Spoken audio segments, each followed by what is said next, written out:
Wow, and what a beautiful 3.27 Path of Exile expansion reveal. Wow. I mean, I am extremely ecstatic. So much so, I created a build to potentially league start with. Yeah, that's right. You heard that correctly.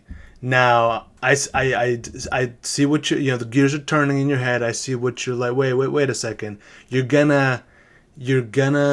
have all these beautiful items. That's what you're gonna league start with. I know what you're thinking.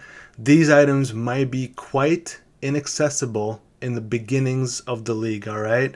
Like, for example, this beautiful Damnation Knot ring. Yeah, how do you get your hands on one in the beginning of the league? Okay, I'm not sure myself. You might have to craft it. Might spend 13, 14 divines in order to get this beauty. Or for example, Flagellant's Diamond Flask of Incision. So many prefixes and like so many affixes. I also don't know. I actually did end up buying this myself. We might have to wait for PoE Trade to get online and sell us one of these beautiful diamond flasks. All right. In all seriousness, this was the last build of the Mercenary League that I decided to go for. It is not the best, it is not the prettiest, but it is a build of sorts.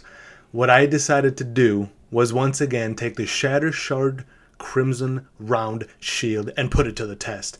This time, utilizing Slayer's Ascendancy and going for hit-based rather than ignite-based build. I'm also charge stacking, and in all sincerity, it's not too bad. All right, defensively and offensively, it's not too bad.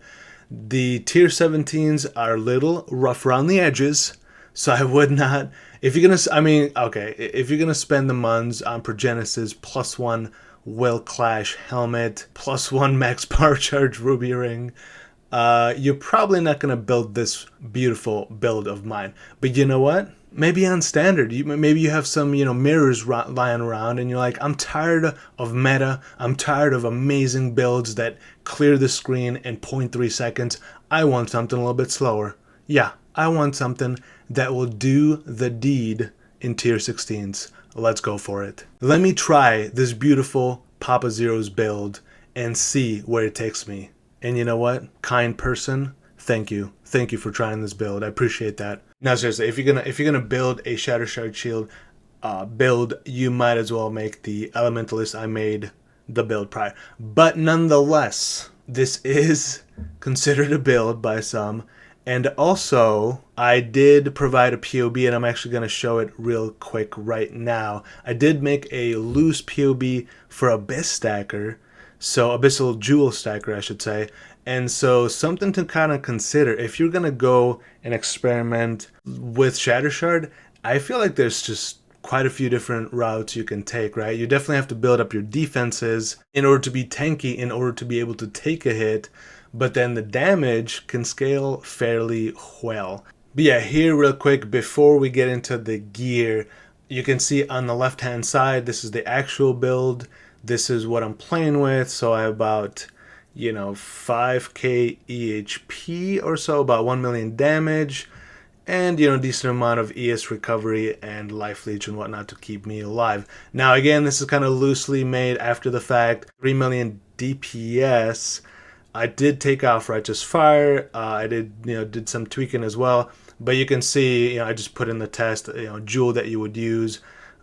These are kind of altered, so you would have to swap them out. But with maybe like 10 joules, 15 joules, 20 joules, I think you can get this number up quite high. I think the biggest issue would be the defensive factor. So something to consider if you're going to go for it. Maybe try out the Abyssal Stacker. Maybe I'll go for it next league. Who knows? Maybe I will league start with Shattershard. I'm just kidding. No, that's a terrible idea.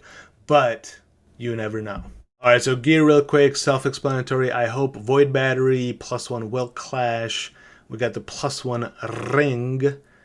Relikish Impatience, so I can have my power charges and absorption charges, and then damage via Surge Binders. Life regeneration that's turned into ES regeneration is my replica Restless Ward Givage Thank you very much.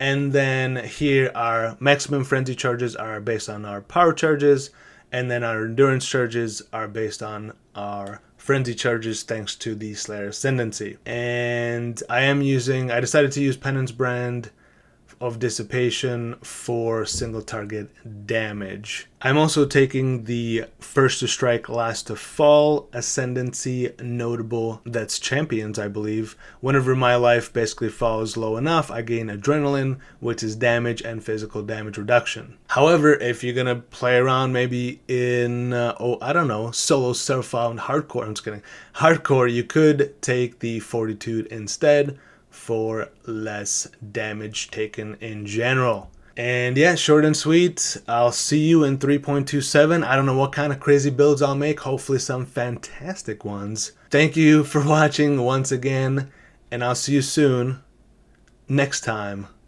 on Dragon Ball Z, on Papa Zero Strikes Again. Alright, bye.